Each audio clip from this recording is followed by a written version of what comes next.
sometimes when you're asked to give a talk, you find that it's already been titled for you. And on this case, I was informed when I got the program that the title of my talk was on the persecution of whites in America. And I thought, wow, persecution. I mean, is that really accurate? I said a lot of edgy things. I say a lot of edgy things in my book. Persecution is a very strong word. So of course, like any good scholar, I went to the dictionary, and I found persecution to be defined as hostility and ill treatment, especially on the basis of ethnicity, religion, or political beliefs. Okay, maybe persecution is a fair description of what's going on out here. And in my new book, The Unprotected Class, How Anti-White Racism is Tearing America Apart, I've talked a lot, and particularly when I've given interviews about the book, of not wanting to create a new victim class. And I actually believe that. I'm not here to encourage white people to whine to the refs, because the refs don't like you anyway, by the way. But I am encouraging us to work in concert with non-white allies who are interested in principles of equal justice under the law, and that take our fate into our own hands and to stand up for our unalienable rights that are guaranteed, supposedly at least, to all Americans in the Declaration. In my book, I discuss how our anti-white regime manifests in dozens of areas, and I have chapters on education, crime, real estate, immigration, healthcare, military, the church, etc. We have short time, so I'm not going to get into any detail here. You're welcome to read the book. But it's been very well received, which has been gratifying, both by reviewers and actual readers. I think more importantly, and I say this not to toot my own horn, but because I think it indicates a shifting of the zeitgeist, which we should all welcome, it's received a lot of interest on the Hill. Yesterday I was asked by a number of senior Hill staffers to come give a presentation on the book, and then afterwards a staffer of a very, very mainstream member, senior, kind of pretty well-known member, took me aside and said, my boss would like to talk to you. And I spent an hour talking to him about my book. And I think that that's an indication that the Overton window on this issue is shifting in some very interesting ways. And so I guess, ultimately you kind of ask, especially I asked myself when I decided to write this book, why write on such an unpleasant subject? And ultimately I think it's because we can't really, to be a little bit trite, we can't save the country without kind of addressing this, in my view. It's certainly not a sufficient condition, but it is, I would argue, a necessary condition. But what I've found, encouragingly, in talking to just about everyone on the genuine right in this conversation, and not just people who were kind enough to endorse the book, like Tucker Carlson or Charlie Kirk or Victor Davis Hanson, or Peter Kirsanow, Kirsanow is about to become the longest serving member of the U.S. Commission on Civil Rights. But people who just had me on their shows, and that ranged in the conservative world from Trump Jr. to Andrew Klavan. So there's like a pretty big, line of different folks. And people wanted to have that conversation. And I didn't, encounter a lot of resistance. And so I think the left is not ready to have that conversation. But if we're only going to have the conversations the left decides that we're going to have, we might as well just pack up and go home. So I think that, again, this is very encouraging and doesn't have, again, anything to do per se with me or the book, but just because the time has really shifted, and there's some good things about that and bad things about that. So, one question I get a lot from skeptics is, well, what evidence do you have that white people are being treated badly by our current system? Whites seem to be doing pretty well. Well, first of all, that's just wrong empirically, right? For those of you familiar with the work of Angus Deaton, the Nobel Prize-winning economist at Princeton, and his wife Ann Case, also a distinguished economist, we find white people in record numbers, particularly the white middle and working class, dying so-called deaths of despair. So these are alcohol and drug overdoses and suicide. And you're seeing a lot of that. Secondly, it kind of depends on what you're using as comparatives. Whites are obviously doing better in certain kind of circles than some other groups, but if you compare whites to Asian Americans, which is a group that often the left loves to erase, we're worse off in every single category, whether it be health, wealth, education, you kind of name it, all down the line. And one of the things I talk about in my book is I'll also look at kind of average white incomes and social outcomes as compared to even immigrants from some parts of Africa, from some parts of South America, from most parts of Asia. And again, whites actually trail pretty significantly. So, that's kind of one indication that whites are not doing well. So, like the whites who are left in Silicon Valley, yeah, they're doing pretty well. Appalachian whites, the people who are literally the single most likely group to check off American on their census form when they're asked about their origin, there's almost nobody in America who's doing worse on any social indicators than that group. Other evidence. You can look at what Steve Saylor has called a flight from white. And this is an explosion of non-white identification that we've had, and we see this on a variety of different spheres. I'll just give you one example. In 1960, Native Americans, there were about 550,000 self-identified in the census. It was 0.3% of the population. In 2020, we have 9.6 million. And it's over 3. Now, this is not due to a Native American fertility explosion. Again, and I document this, it's a bunch of white people with, hopefully in some cases, at least some traceable Native American ancestry, who've decided that's a much better horse to ride in 2024. And by the way, they're not wrong, okay, to think that. So, there's another evidence. And then, ask any job applicant or college applicant, do you check the white box? Not if you can avoid it. And then I'll have the sort of, this is often euphemized as diversity. But as I show in my book, diverse is almost inevitably simply a synonym for less white. And in fact, I point out a number of places where adding whites to a particular system would actually improve diversity, but nobody's interested in doing that because really all they're interested in is having less white people involved.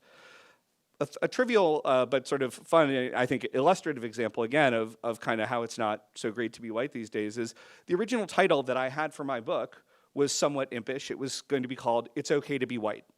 And I actually got that by my editors, to my slight surprise. I have one of them actually sitting here in the front row. But then eventually, like a couple months later, they came back to me and said, sorry, the sales staff says that we're not going to be able to sell that into Costco and Barnes & Noble with that title. And the trivial thing is it sounds trivial, and it was, but if I had a book that was entitled It's Okay to Be Hispanic, or It's Okay to Be Black, or It's Okay to Be Asian American, nobody would think twice. But if I say it's okay to be white, I might as well just put on my KKK hood right now, right? And so I think that's just indicative of where we are in terms of how whiteness is viewed by society.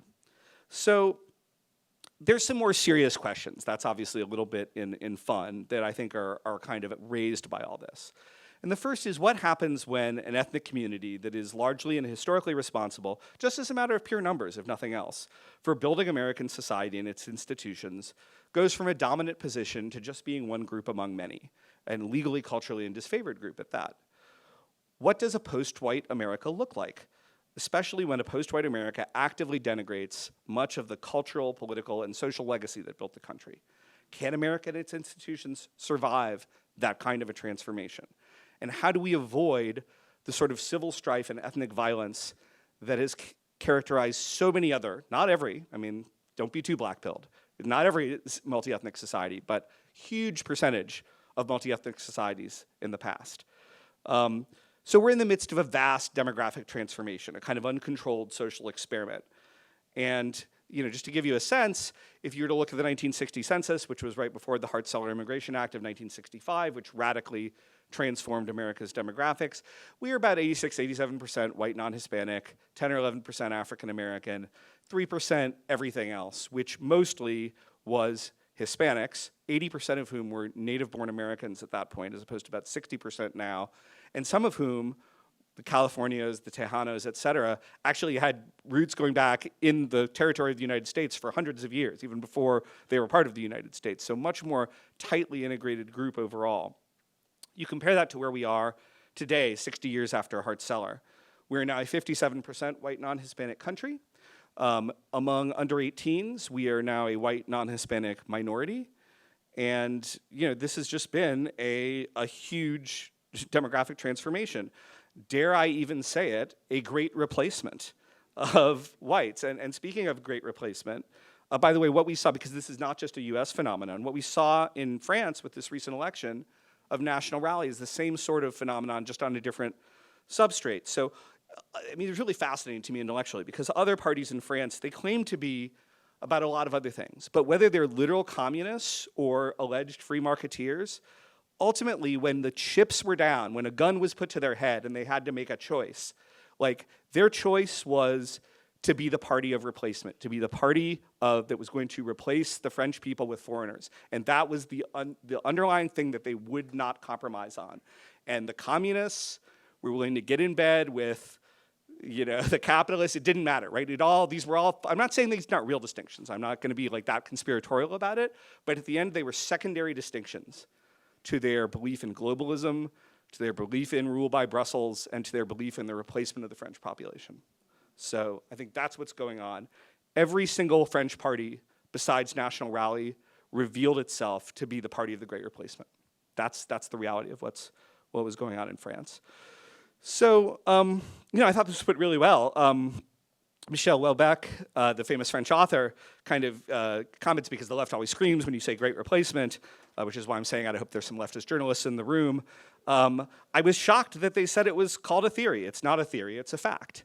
I thought Vivek Ramaswamy put it actually really great in the US presidential debates. He said, this isn't some grand white ring conspiracy theory, it's a basic statement of the Democratic Party's platform. And I think that's exactly right. So I've spent several years of my life personally living and traveling in the developing world. I was talking to an Indian gentleman here a little bit earlier in the conference, and he was telling me a little bit about what he was doing in Indian politics, and I sort of cut him short, and I said, actually, I used to live in India, and so I'm kind of very familiar. I wrote for the Indian Express, and and I think it's sort of indicative that a lot of the so-called far-right people I know are actually some of the best traveled and culturally knowledgeable people, most culturally knowledgeable people I know, and it's because we understand and respect other cultures that we guard the integrity of our own. And I can understand why Modi wants India to be a Hindu nation, because I want America to be a Christian nation, defined not in total, but in part by its European historic identity. So, I get where they're coming from. This is a little bit like our conference organizer kind of calling for this transnational alliance of nationalists earlier. So I get that vibe. I don't think it's possible to talk about any of this without talking about civil rights.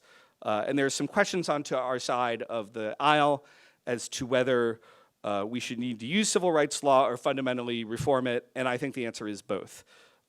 We both need to use it right now for really aggressive lawfare. My friends at America First Legal, Stephen Miller, are doing a really outstanding job right now at doing this, but I also think we need to fundamentally transform a set of laws that were really designed for a world 60 years ago that no longer really exists, and we have a very different set of problems today, and so I think we need to fundamentally relook at them, and that's obviously going to be a big political lift, but I think it's a necessary political lift. And then finally, I want to conclude by talking a little bit about our original title of persecution. And in fact, I realized as I was saying, wow, persecution, that's kind of edgy, that in my book, I actually talk about something even perhaps more extreme, American whites as being victims of a cultural genocide. And I'm suggesting this partially, again, to troll any leftist media who might be in the room and be furiously scribbling my unforgivable hate speech in their notebooks. But I'm not saying it entirely for that purpose. And what's the historical justification for saying kind of such an outrageous thing? Well, Raphael Lemkin, who's the Polish Jewish lawyer who invented the term genocide, in 1948, he was working with the United Nations and formulated the Genocide Convention.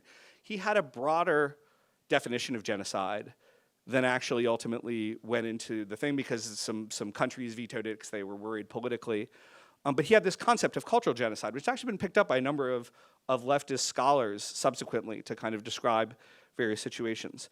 So for Lemkin, a cultural genocide consisted of, among other things, the mass distribution of intoxicants, the re-education of children, forced relocation, and the destruction of important cultural symbols.